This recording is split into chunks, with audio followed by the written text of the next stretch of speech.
In today's video, I'm going to show you how to connect Gmail to Make so you can automate your email workflows with ease. If you find this helpful, be sure to like and subscribe, and let's get right into it. First, you'll want to log into Make. Open your browser, head over to Make, sign into your account, and open your workspace. Once you're in, navigate to the Scenarios section from the left-hand menu. From here, you can either click Create a new scenario or open an existing one that you're already working on.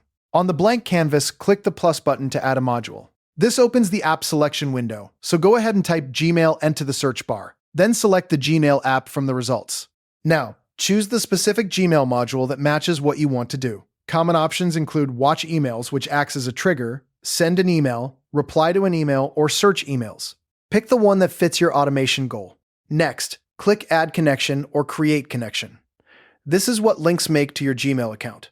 A Google login window will pop up, so select the Gmail account you want to use. Then click Allow to grant Make permission to read and send emails on your behalf. Once the connection is established, you'll configure the module itself. Depending on your choice, you might need to select an inbox, set search criteria for triggers, or specify the email recipient for outgoing messages.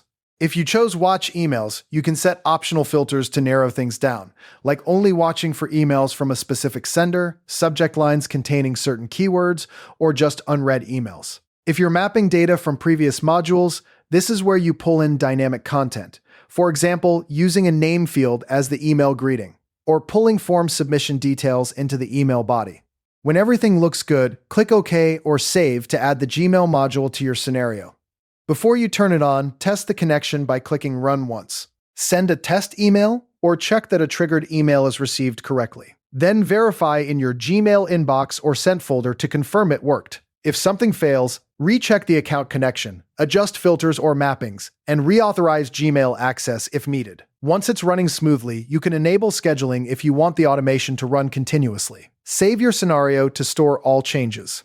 To keep everything working long-term, make sure your Google account stays active and reconnect Gmail if permissions ever expire. Regularly check your scenario runs to ensure emails are being processed correctly. And that's it. Gmail is now successfully connected to Make, so you can send, receive, and automate email workflows directly inside your scenarios. Thanks for watching, and happy automating!